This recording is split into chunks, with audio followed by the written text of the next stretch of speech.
Assalamualaikum warahmatullahi wabarakatuh. Perkenalkan, saya atas nama Jessica Deva Karolia. Di sini saya akan menjawab pertanyaan tugas belajar di luar kelas di hari kedua sebagai motivator magang di Bimba AYU/EO. Yang pertama, apa pengertian individual system? Individual system adalah proses belajar yang berpusat proses belajar yang berpusat pada anak sebagai subjek belajar. Yang kedua, mengapa pendekatan yang dilakukan harus secara individual system? Melakukan pendekatan yang berbeda sesuai dengan karakter dan kesukaan masing-masing anak agar semangat belajar semakin bergelora serta memfasilitasi memberikan kegiatan bermain sambil belajar sesuai dengan kemampuan anak. Apa tujuan yang dicapai dengan melakukan pendekatan secara individual system? Tujuan dari adanya metode individual system adalah agar proses belajar dapat dilakukan secara bertahap atau small step system. Di Bimba, murid dan guru berperan masing-masing. Sebutkan apa peran guru dan murid. Peran seorang guru hanya semata-mata mentransfer ilmu pembelajaran kepada siswa. Tetapi guru juga sebagai motivator bagi siswa yang memiliki orientasi dalam belajar. Guru harus mampu menumbuhkan dan merangsang sebuah potensi yang terdapat pada siswa serta mengarahkan agar mereka dapat memanfaatkan potensinya secara tepat sehingga siswa dapat belajar dengan mencapai cita-cita yang diinginkan. Nah, kalau peran murid adalah dalam menerima pembelajaran sesuai standar proses pembelajaran. Nah, selanjutnya apa perbedaan antara metode individual dengan classic system? Classic system adalah perbandingan banyak materi seragam kurikulum yang sudah ditentukan guru sebagai sumber belajar. Sedangkan metode individual system adalah perbandingan sedikit materi berbeda-beda kurikulum menyesuaikan dan anak-anak sebagai subjeknya. Bagaimana cara yang dilakukan motivator agar dapat melakukan pendekatan secara individual system? Apapun cara yang dilakukan, antara lain adalah motivator harus mempelajari dan mengenalkan karakter setiap anak agar dapat melakukan perkenalan sesuai dengan karakter masing-masing anak. Yang kedua adalah motivator harus mencari tahu kesukaan setiap anak didiknya. Yang ketiga adalah satu langkah ke depan agar kita dapat melakukan langkah antisipasi.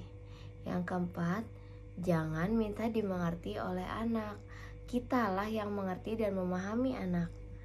Yang kelima adalah berikanlah reward evaluasi setiap efektif kegiatan belajar mengajar agar motivator memastikan setiap anak didiknya senang atau fun learning, bersemangat dalam melakukan kegiatan belajar mengajar. Apa dampak yang akan terjadi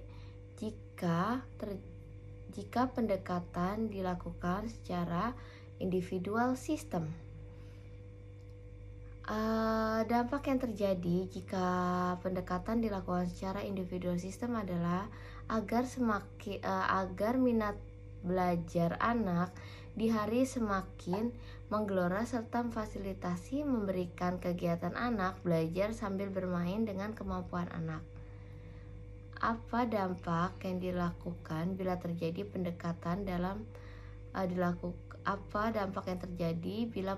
dilakukan secara classic system? Kalau dilakukan secara klasik sistem, yaitu adalah anak mudah bosan dan semangat belajar pun menjadi berkurang. Bagian B. Jawablah pertanyaan mengenai metode varian skill. Yang pertama, apa pengertian variation skill? Variation skill adalah kemampuan yang harus dimiliki setiap motivator dan memvariasikan antara aspek belajar dengan kegiatan belajar. Pertanyaan berikutnya, mengapa kegiatan belajar harus divariasikan? Varian skill ini diterapkan karena mempunyai rentang konsentrasi yang pendek, mudah teralih dan cepat bosan pada suatu kegiatan. Apa tujuan yang diinginkan? Apa tujuan yang ingin dicapai dengan memvariasikan kegiatan belajar? Tujuan yang ingin dicapai yaitu yang pertama adalah agar anak tidak merasa bosan, semakin tertarik, semakin bersemangat, semakin antusias dalam proses belajar dan bermain. Sebutkan 3 aspek dalam pembelajaran. Kemampuan afektif yaitu kegiatan yang berkaitan dengan hati, perasaan berupa suka atau tidak suka, senang atau tidak senang. Kedua, kemampuan kognitif yaitu kegiatan yang berkaitan dengan otak atau kecerdasan. Yang ketiga, kemampuan psikomotorik yaitu kegiatan yang berkaitan dengan menggunakan anggota tubuh. Nah, pertanyaan selanjutnya, apa kegiatan yang termaksud aspek kognitif? Kegiatan yang termasuk aspek kognitif adalah kegiatan membaca dan berhitung. Pertanyaan selanjutnya adalah kegiatan apa yang termasuk aspek efektif, seperti kegiatan bernyanyi, berdialog, berdongeng, dan bercerita. Pertanyaan selanjutnya, kegiatan apa yang termasuk aspek psikomotorik? Yaitu adalah motorik kasar seperti menangkap, melempar, menari, motorik halus seperti mewarnai, menarik garis, dan menulis.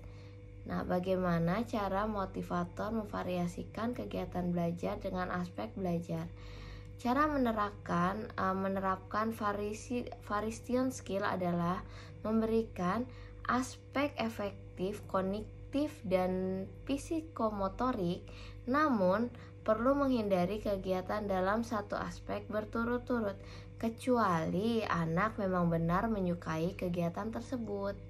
Pertanyaan selanjutnya, jawablah pertanyaan mengenai teori dasar dalam psikologi pendidikan sebagai berikut. Apa yang dimaksud dengan the law of effect, hukum dan akibat?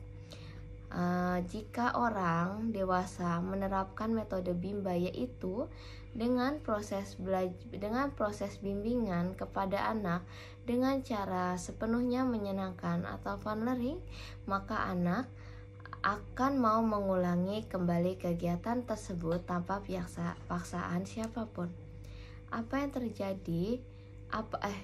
Pertanyaan selanjutnya adalah apa yang dimaksud dengan the law of